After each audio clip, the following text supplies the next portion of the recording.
আসসালামু আলাইকুম সবাইকে। কেমন আছো সবাই? আশা করছি সবাই খুব ভালো আছো। আলহামদুলিল্লাহ আমিও খুব ভালো আছি। তো নববর্ষের প্রীতি ও সাদর শুভেচ্ছার অভিনন্দন সবাইকে জানাই। তো আশা করছি এই নববর্ষ সকলের খুবই ভালো কাটুক। দুঃখ, গ্লানি বা তিক্ততা মনের তিক্ততাকে সরিয়ে একটা নতুন বছর শুরু করা যাক। তো আজকের ভিডিওটা একটু অন্যরকম হতে চলেছে। বছরের শুরুতেই একটা বেশ সুন্দর ব্লগ তোমাদের সাথে শেয়ার করতে যাচ্ছি। কয়েকদিন আগেই কিন্তু ছিল আমার বার্থডে বা আমার জন্মদিন। তো সেই সময় তো কোনো রকম যেহেতু সেলিব্রেট করা হয় না, আর আমার তেমন কোনো লোকজন নেই সেলিব্রেট করার। হ্যাঁ, আমার দুলাভাই, আমার আপা, গুবলু ওরা খুব সেলিব্রেট করতে চেয়েছিল, কিন্তু সেই সময় ওঠেনি। তো আজকে আমার বার্থডেটা একটু ছোট্ট করে একটা সেলিব্রেশন হচ্ছে আমার কিছু ফ্রেন্ডস মিলে। তো সবাইকে তো আমি দেখাতে পারবো না ক্যামেরায়, তো যাদেরকে দেখাতে পারি তাদেরকেও শেয়ার করছি। তো খুব ফেমাস আর ভাইরাল একটা জায়গা থেকে আমি চলে আসলাম আমাদের বসিরহাটের sky bridge cafe and more রেস্টুরেন্টে। তো অনেক ভিডিও, অনেক ছবি, অনেক রিভিউ কিন্তু এর ব্যাপারে শুনেছি। তো ভাবলাম আজকে আমার বার্থডে সেলিব্রেশন, মানে বিলেটেড বার্থডে, মানে আগে বার্থডে হয়ে গেছে, সেলিব্রেশন আজকে।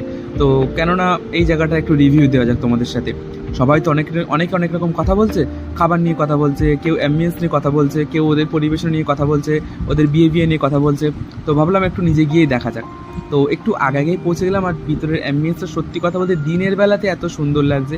মানে আমরা গিয়েছিলাম দুপুরবেলা, অলমোস্ট 3টে 3:30 দিকে। তো সেই সময়ের ভিউটা এত সুন্দর লাগছে, তাহলে ভাবো সন্ধ্যাবেলার ভিউটা কত সুন্দর লাগবে। তো সন্ধ্যাবেলার ভিউটা আমি এনজয় করতে পারলাম না, যেহেতু সকলের মতো তো সুন্দর কপাল আমার নিজের বাড়ির থেকে সন্ধ্যাবেলা কোথাও গিয়ে এনজয় করতে পারবো। হয়তো বাড়ির লোক ভাবে না আমি ততটা বড় হয়েছি।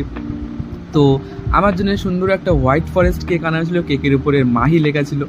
আর গিফটসগুলো তো তোমরা নিশ্চয়ই দেখে নিয়েছো, আমার খুব ফেভারিট গিফটসগুলো আমি পেয়েছি।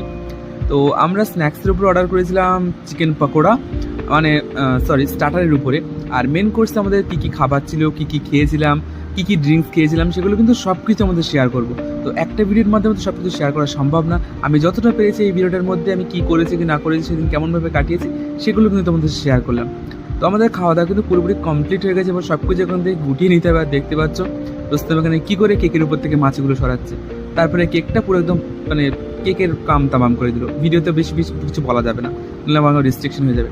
তো আমি আমার মতো ঘুরছিলাম এখানে এখানে আমার একটা ছবি ক্যাপচার হয়ে গেল। তো এসব করতে করতে কিন্তু বিকেল হয়ে গেল, মানে যখন সন্ধ্যের টাইম হয়ে গেলো, সন্ধ্যের টাইমটায় এত সুন্দর লাগছিলো স্কাই ব্রিজ ক্যাফে মোড়টা। তো এর মানে খাওয়া দাওয়ার সম্পর্কে আমি আরেকটা ব্লগে তোমার সাথে বলবো খাওয়া দাওয়া কেমন এনজয় করলাম কিনা। তো আজকের ব্লগটা কিন্তু এখানেই শেষ করবো। তো ব্লগটা কেমন হয়েছে আমাকে কিন্তু অবশ্যই জানিও। যারা যারা আমাকে বার্থডেতে উইশ করে তাদেরকে থ্যাংক ইউ সো মাচ। তো ভিডিওটা এখানেই শেষ করছি, দেখা হচ্ছে তোমাদের সাথে পরের একটা ইন্টারেস্টিং ব্লগে। টাটা।